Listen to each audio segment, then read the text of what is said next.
नमस्कार दोस्तों, मैं पुष्पेंद्र कसाना, व्याख्याता राजनीतिक विज्ञान एवं लेखक चमन प्रकाशन आप सभी का अपने चैनल पर हार्दिक अभिनंदन करता हूं। आज हम एक ऐसे टॉपिक की बात करेंगे जो आपको second grade, junior accountant, assistant professor RS एवं काफ़ी परीक्षाओं के लिए क्या उपयोगी रहेगा। टॉपिक का नाम है राज्य मानवाधिकार आयोग। क्या? राज्य मानवाधिकार आयोग। सर्वप्रथम हम देखते हैं कि राज्य मानवाधिकार आयोग एक गैर संवैधानिक या वैधानिक आयोग है, मतलब इसका संविधान में कोई उल्लेख नहीं है। तो ये कैसी संस्था है? गैर संवैधानिक या वैधानिक आयोग। गैर संवैधानिक किसको बोलते हैं? जिसका संविधान में कोई उल्लेख नहीं है। बाद में विधि या नियम बनाकर इस संस्था की क्या की गई है? स्थापना। तो इसकी स्थापना कैसे हुई है? मानव अधिकार संरक्षण आयोग 1993 की धारा 21A। तो सबसे पहले आपको दो चीज़ याद रखनी है। मानव अधिकार आयोग एक गैर संवैधानिक संस्था है और इसकी स्थापना कौन सी धारा के तहत हुई है?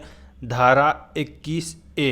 अब 21A को कैसे ध्यान रखेंगे आप कि जो हमारा राइट टू एजुकेशन है उसके लिए अपन ने एक संविधान में संशोधन किया था। वो आर्टिकल कौन सा है? 21A। तो वो भी आपको ज़्यादातर को ध्यान होगा 21A। तो मानवाधिकार आयोग संरक्षण आयोग की धारा भी कौन सी है? 21A। तो 21A आपको ध्यान रखनी है। उसके बाद जो राजस्थान राज्य मानवाधिकार आयोग है, इसकी स्थापना का जो आदेश जारी हुआ वो कब जारी हुआ? 23 मार्च 2000 को तो इसकी स्थापना हुई और आदेश जारी हुआ था 18 जनवरी 1999 को। मतलब 18 जनवरी 1999 को आदेश जारी हो गया था और इसकी जो स्थापना जब से इसने कार्य प्रारंभ किया है वो तिथि है 23 मार्च 2000। तो आप इन दोनों को याद रख सकते हो। कैसे? कि 18 जनवरी 1999, तो 8 और 1 कितने होते हैं? 9। और जो 1999 का अंतिम अक्षर है वो भी क्या है? 9। और उसके अगले साल मतलब 2000 में 23 मार्च को आप ध्यान रखते हो भगत सिंह, चंद्रशेखर आज़ाद, उनको फांसी दी गई थी, शहीद दिवस मनाते हैं अपन। तो 23 मार्च 2000 से तो क्या है? कार्य प्रारंभ। और इसका आदेश कब हुआ? 18 जनवरी 1999। 18 को 8 और 1 9, तो ये डेट ध्यान रह जाएगी आपको, जनवरी। और लास्ट के क्यों? क्योंकि क्या है? 1999। इसका मुख्यालय कहाँ है? जयपुर। अब इसमें आपको सदस्य संख्या कितनी है? इसकी सदस्य संख्या 1+2। कितनी? 1+2। तो इसकी सदस्य संख्या कितनी है? 1+2, मतलब 1 अध्यक्ष और 2 सदस्य। अब आपको इनके वर्तमान नाम ध्यान रखने हैं। तो वर्तमान में अध्यक्ष है गोपाल कृष्ण व्यास। इसको शॉर्ट रूप में बोलते हैं अपन GK व्यास। क्या बोलते हैं? GK व्यास। तो हम क्या पढ़ रहे हैं? GK। तो इसको आपके कैसे ध्यान रखना है? हम क्या पढ़ रहे हैं? GK। तो GK व्यास, गोपाल कृष्ण व्यास, ये तो कौन है? इसके वर्तमान अध्यक्ष। अब वर्तमान में 2 सदस्य, एक कौन है? श्री महेश गोयल एवं राम सिंह झाला। तो आप दोनों का नाम, यदि आपके कोई पड़ोसी हो महेश या राम सिंह में से, उनको इंडिकेट करके ध्यान रख सकते हो कि ये महेश ये मानवाधिकार आयोग का सदस्य है, राम सिंह मानवाधिकार आयोग का क्या सदस्य। या आप जैसे ध्यान रख सकते हो महेश और राम सिंह दोनों क्या पढ़ रहे हैं? GK। तो GK कौन है? अध्यक्ष। और महेश और राम सिंह दो कौन है? सदस्य। तो आपको ध्यान रह जाएंगे 1+2। वर्तमान में कौन? GK व्यास एवं महेश एवं राम सिंह। महेश और राम सिंह GK पढ़ रहे हैं। तो अब आप देखेंगे कि इसमें सदस्य संख्या 1+2 और दोनों के नाम। अब प्रथम अध्यक्ष कौन रहा है? इसका प्रथम अध्यक्ष भी पूछा जा सकता है। प्रथम अध्यक्ष श्रीमती कांता भटनागर। कौन? श्रीमती कांता भटनागर इसकी क्या रही थी? प्रथम अध्यक्ष। कब बनाए? 23 मार्च 2000 से जब से इसने कार्य प्रारंभ किया तब प्रथम अध्यक्ष बनी कौन? श्रीमती कांता भटनागर। अब अपन देखते हैं इसमें सदस्यों के अलावा पदेन सदस्य होते हैं। वो कौन होते हैं? जैसे OBC कमीशन का चेयरमैन। तीनों तो ध्यान रखना ना, ST SC और OBC जो कमीशन है इनके क्या रहेंगे? चेयरमैन। साथ में अल्पसंख्यक आयोग का चेयरमैन एवं बाल अधिकार संरक्षण आयोग और राज्य भलाई आयोग का चेयरमैन। इनके जो भी मतलब संस्था हैं जो पिछड़े या अल्पसंख्यकों से संबंधित कार्य कर रहे हैं, उनके जो अध्यक्ष हैं वो इसके क्या रहेंगे, सदस्य। ओबीसी, एसटी, एससी और अल्पसंख्यक राज्य महिला और बाल अधिकार आयोग के सदस्य क्या रहेंगे। अब मेन क्वेश्चन आता है क्या कि राज्य मानवाधिकार आयोग की नियुक्ति किस प्रकार से होती है। तो नियुक्ति की अनुशंसा क्या है, एक समिति करेगी और नियुक्ति कौन करता है, राज्यपाल। तो मानवाधिकार आयोग की नियुक्ति कौन करेगा, राज्यपाल। पर किसकी समिति पर, एक समिति की अनुशंसा पर करेगा।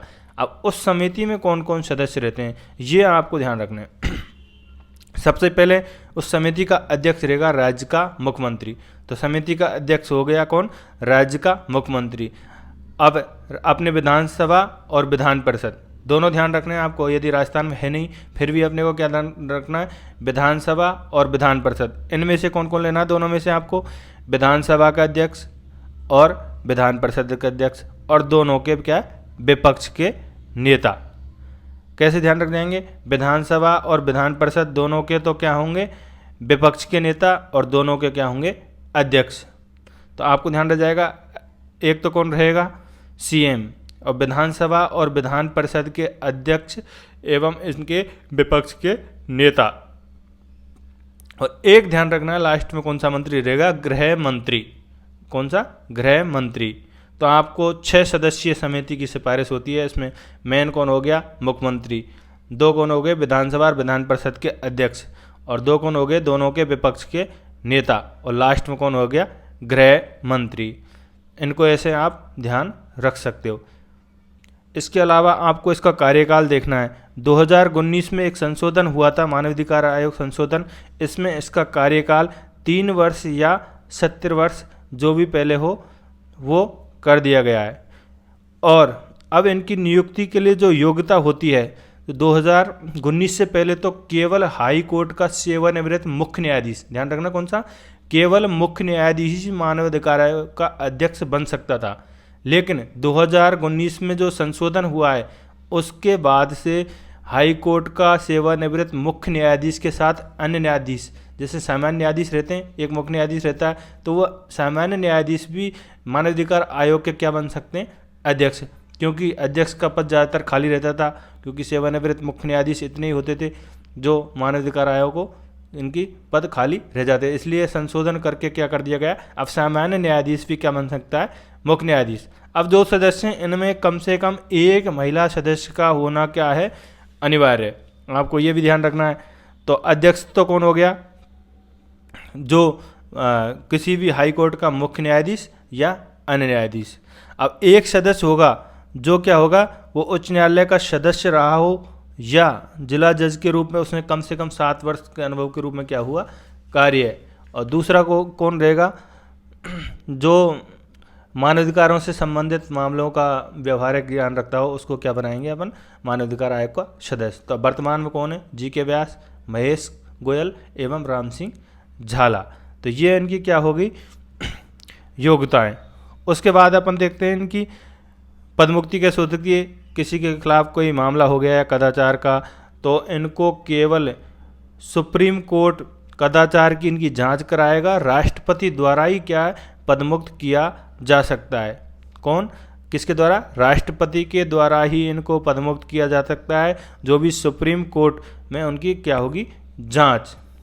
अब आयोग के कार्य क्या हैं, जो मानवाधिकार आयोग है वो राज्य एवं समवर्ती सूची में हुए मानवाधिकारों के हनन के मामले की क्या करता है, जांच। तो आपको क्या ध्यान रखना है, जो राज्य सूची के विषय और समवर्ती सूची जिनमें केंद्र और राज्य दोनों क्या बना सकते हैं, संविधान कानून, उस सूची से संबंधित मानवाधिकारों में हुए हनन के मामलों से संबंधित ये क्या करेगा, जांच।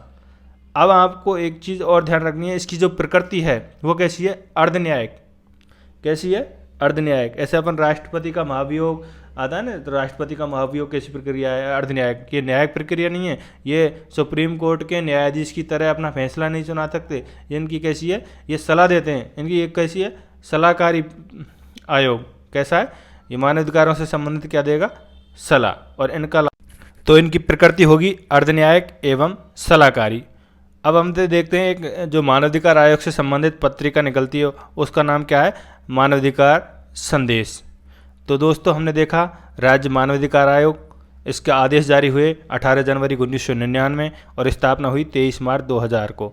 धन्यवाद दोस्तों वीडियो को देखने के लिए।